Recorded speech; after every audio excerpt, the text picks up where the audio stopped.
السلام علیکم۔ آج 28 جولائی کو عالمی ہیپاٹائٹس کا دن منایا جا رہا ہے، اور یہ میں آپ کو بتاتا چلوں کہ جو ورلڈ ہیلتھ آرگنائزیشن ہے اس نے جو ہے 28 جولائی کو عالمی دن کے طور پہ متعین کیا ہے ہیپاٹائٹس کے لیے۔ جو WHO ہے، جو ورلڈ ہیلتھ آرگنائزیشن ہے، اس نے جو ہے نا 7 ڈیزگنیٹڈ عالمی دن مقرر کیے ہیں جو کہ وقتاً فوقتاً منائے جاتے ہیں سال کے اندر، اور اس میں سے ہیپاٹائٹس کا ایک خاص دن منایا جاتا ہے۔ تو اس سے آپ سمجھ سکتے ہیں کہ یہ 7 متعین کردہ عالمی دن جو منائے جاتے ہیں اس میں سے ایک ہیپاٹائٹس ایک ہے، جیسے اسموکنگ کے اوپر ہوتا ہے، پولیو کے اوپر ہوتا ہے، تو یہ ایک متعین کردہ دن ہے۔ اس کی وجہ یہ ہے کہ تقریباً کوئی 35 کروڑ سے زیادہ آبادی اس دنیا کی جو ہے نا وہ ہیپاٹائٹس کے موذی مرض میں مبتلا ہے، اور یہ دن بدن پھیلتا چلا جا رہا ہے۔ اور پاکستان، خاص طور پہ پنجاب جو ہے نا، اس کا بہت بڑا ہب ہے، یعنی کہ یہاں پر جو ہیپاٹائٹس سی ہے اور بی ہے، یہ ایک وبا کی شکل اختیار کر چکے ہیں۔ ایک خاندان میں کئی لوگ، اور ایک گاؤں میں بے تحاشا خاندان، اور اس طرح شہروں میں، اور اس کے تناسب دن بدن بڑھتا چلا جا رہا ہے۔ تو ظاہر ہے اس کے بارے میں آگاہی دینی جو ہے نا وہ بہت ہی ضروری ہے، تاکہ لوگوں کے اس کے اندر جو ہے نا اویئرنیس ہو سکے۔ اور آپ کو پتہ ہے کہ ہیپاٹائٹس کی مختلف قسم کی جو ہے نا وہ قسمیں ہیں، ہیپاٹائٹس اے ہے، بی ہے، سی ہے، ڈی ہے، ای ہے۔ اس میں سے ہیپاٹائٹس اے، ڈی اور ای جو ہیں، یہ تینوں ایسی بیماریاں جو کہ سیلف لیمیٹنگ ہے، جس میں جسم کی قوت مدافعت خود ہی ان کا خاتمہ کر دیتی ہے، اور بیشتر 95 سے 97% مریضوں میں اس کے کوئی مضر اثرات برآمد نہیں ہوتے ہیں۔ لیکن ہیپاٹائٹس بی اور سی اپنی شروع کی بیماری کے بعد یہ ایک دائمی مرض کی صورت اختیار کر لیتے ہیں، اور نہ صرف یہ جگر کی مسلسل نقصان کا باعث بنتا ہے، جگر کو سکیڑ دیتا ہے، بلکہ جگر کے کینسر کا باعث بھی بن جاتا ہے۔ تو اس لیے یہ ہیپاٹائٹس بی اور سی جو ہے نا انتہائی موذی بیماریوں میں ان کا تصور ہوتا ہے، اور ہماری بڑی خواہش ہے کہ آج جو ہم نے یہ واک کی ہے، یہ اس کی ہم آگاہی پیدا کرنا چاہتے ہیں کہ یہ ایک ایسا مرض ہے جس سے آپ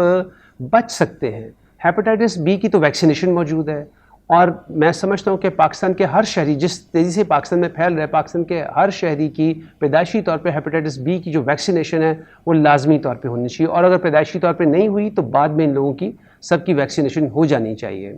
اور سب سے جو اس میں جو ضروری چیز ہے کہ یہ اس کی اسکریننگ ہو، کیونکہ مریضوں کو اکثر و بیشتر یہ پتہ ہی نہیں ہوتا کہ وہ ہیپاٹائٹس بی یا سی کے مرض میں مبتلا ہیں،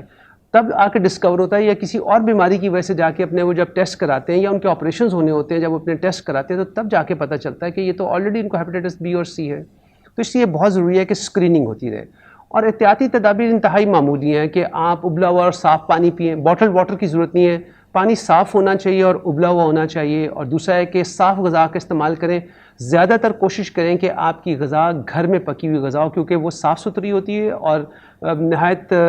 حفظانی طریقے سے ان کا جو ہے نا اس کو مرتب کیا جاتا ہے۔ دوسرا ہوتا ہے کہ جو آپس کی جو کامن یوز کی چیزیں، ٹوتھ برش ہو گیا، شیونگ ریزرز ہو گئے، یہ ایک دوسرے سے بالکل شیئر نہیں کرنی چاہیے۔ بیماری اکثر و بیشتر آ جاتی ہے تو جو سرنج استعمال ہونی چاہیے وہ سیلف ڈسٹرکٹیبل سرنج ہونی چاہیے، یعنی کہ جو خود بخود ڈسٹروائے ہو جائے، اور سرنج کو کسی بھی صورت میں ری یوز نہیں ہونا چاہیے۔ اور بہت ہی ضروری ہے کہ جب انتقال خون ہونا ہو، جب ہیپاٹائٹس بی اور سی کے مریضوں کا خون کسی اور مریض کو منتقل ہو جاتا ہے کسی بھی وجہ سے، تو ظاہر ہے وہ مریض بھی اس کا شکار ہو جاتا ہے۔ تو پوری کوشش ہونی چاہیے کہ اگر آپ کو خون لگ رہا ہے تو جو حکومت پاکستان کا قانون ہے، سرکار پنجاب کا قانون ہے کہ بغیر اسکریننگ کے خون کسی دوسرے کو لگانا جرم ہے، تو اس لیے اسکرین کے ساتھ خون ہونا چاہیے۔ اور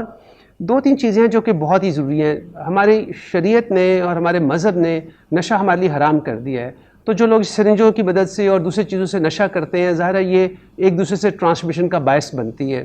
اور دوسری بڑی بات ہے کہ ہماری شریعت نے ہمیں محدود ازدواجی تعلقات کے بارے میں بہت واضح طور پہ بتا دیا ہوا ہے، تو یہ اس طریقے سے بھی پھیلتا ہے۔ تو اس لیے جو ہے نا یہ بہت ہی ضروری ہے کہ ان چیزوں کا ہم